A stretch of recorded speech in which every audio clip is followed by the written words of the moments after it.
I'll be talking about something that is based on me and what I've experienced and how I have come to have a mechanism of restraining myself from entering the social media most of the time and wasting a handful amount of time scrolling through Instagram or scrolling through um, this social media device, which can a little bit hinder what you are supposed to do. And majorly after you bring down, you stop scrolling. Sometimes you feel bad because you have seen other people doing it and you are kind of depressed, you are this and you are that. So I want to mention three control mechanisms I use to wallow down social media in my life.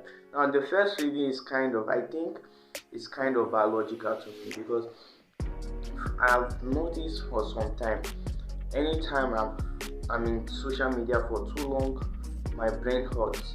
So I think I've kind of used it as a signal for me to access social media to a point that it will lead to my brain hurting.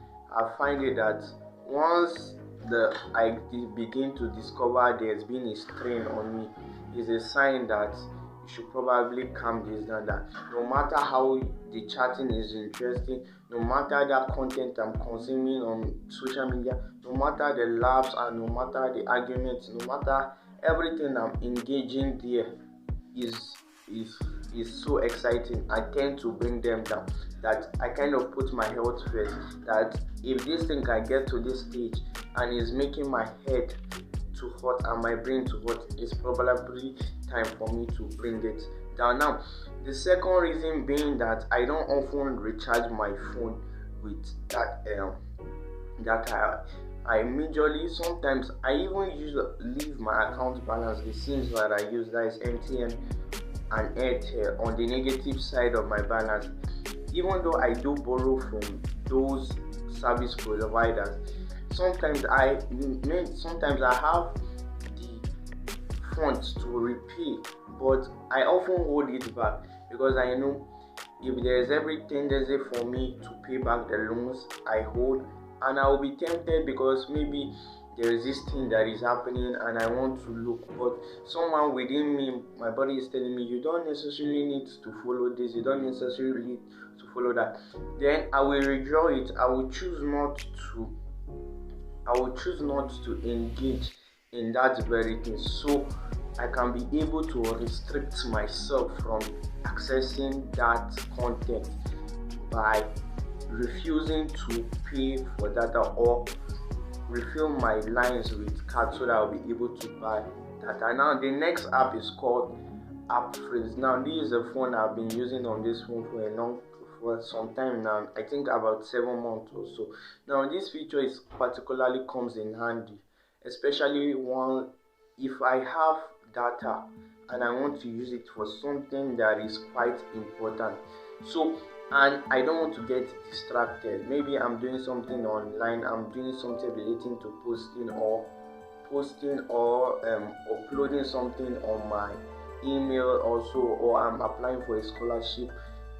I often tend to freeze some particular apps. Sometimes I freeze my WhatsApp, I freeze my Twitter, I freeze my Instagram. Majority of the time my Instagram is on freeze, and most of the time my Twitter is on freeze. The only reason why I leave the WhatsApp open is that sometimes I usually get information from my school about certain things concerning the course I create. That's why sometimes I put it on, so that, but if I know it's going to be a hindrance for me when I want to do something productive, I kind of hide it. Now, these are the mechanisms I use to combat over scrolling or overstaying online on the social media too long, which is particularly bad. Now when you stay on social media for too long, it has a negative consequences.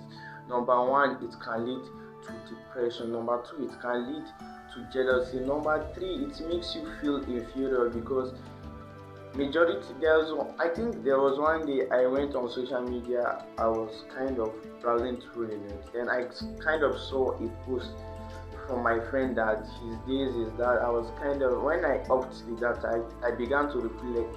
I began to think a lot of things, and I say this is not good.